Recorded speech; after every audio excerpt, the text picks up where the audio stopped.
नमस्कार। मैं हूँ एक कलाकार। नहीं, ये मैंने किसी और के लिए नहीं बल्कि अपने लिए बजाया है, क्योंकि 2 महीने अपने घर पर बंद रहने के बाद बिना किसी कमाई, बिना किसी आमदनी के मुझे इस बात का एहसास हो गया कि मैं भी किसी कोरोना वॉरियर से कम नहीं हूँ। मैं भी अपनी एक जंग लड़ रहा हूँ।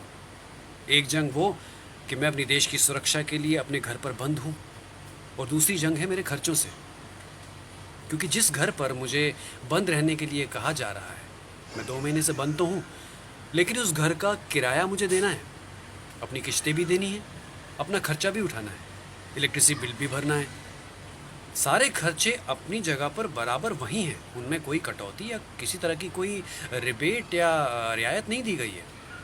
हाँ, ये कहा गया है कि आपके मकान मालिक आपसे किराया नहीं ले सकते 3 महीने तक, लेकिन 3 महीने के बाद वो देना कैसे ये तो नहीं बताया। क्योंकि अगर मेरा किराया 1 महीने का 20,000 रुपये है, तो चौथा महीना लगते ही वो किराया तो 80,000 रुपये हो जाएगा। वो कैसे दिया जाएगा? एनीवेज, ये रही बात की बातें। शूटिंग कब स्टार्ट होगी, इसके बारे में किसी ने सोचा है? क्योंकि ये तो बहुत बड़ी गैदरिंग है, लगभग 100 लोग एक साथ मिलकर एक शो, एक सीरियल बनाते हैं। वो कब स्टार्ट होगा, किसी ने सोचा है इस बारे में?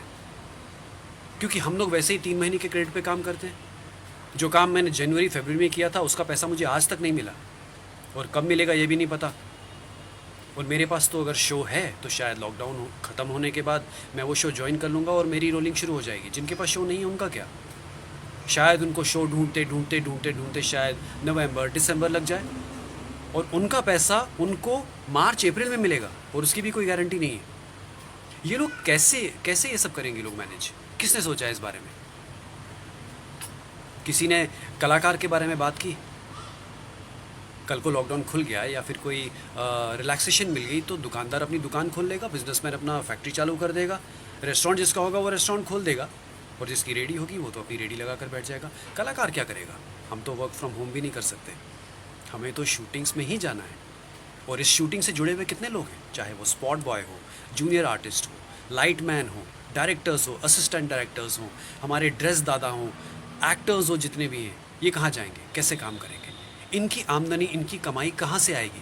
क्योंकि हमारे पास इसके अलावा तो और कोई चारा ही नहीं है। तो ये सब होगा कैसे? इसीलिए मैं चाहता हूँ कि आप सब लोग अपना पॉइंट ऑफ व्यू सामने रखिए, थोड़ी आवाज़ उठाइए। इसीलिए मैं आज हमारे देश के प्रधानमंत्री श्री नरेंद्र मोदी जी से और महाराष्ट्र के मुख्यमंत्री श्री उद्धव ठाकरे जी से ये रिक्वेस्ट करता हूँ, ये अपील करता हूँ कि प्लीज़ कलाकार के बारे में सोचिए, हमारी फिल्म और टीवी इंडस्ट्री के बारे में सोचिए। जो प्रिकॉशनरी मेजर्स लेने होंगे हम लोग लेंगे, जो सिक्योरिटी मेजर्स लेने होंगे हम लोग लेंगे, जो सावधानी बरतनी होगी हम लोग बरतेंगे। लेकिन मेरा हाथ जोड़कर निवेदन है हमारे देश की केंद्र और राष्ट्र सरकार से कि प्लीज़ शूट स्टार्ट करने के बारे में सोचिए, हम पर ध्यान दीजिए, क्योंकि हज़ारों लाखों लोगों की ज़िंदगी, उनका करियर इस इंडस्ट्री पर डिपेंड करता है। हम लोग इसी पर निर्भर हैं, इसके अलावा हम कुछ नहीं कर सकते। हज़ारों लोगों का, लाखों करोड़ों लोगों का पेट पलता है इस इंडस्ट्री से।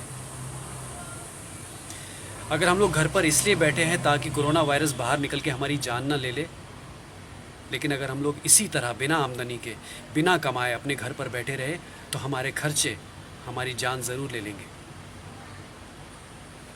कृपया हमारे बारे में सोचिए।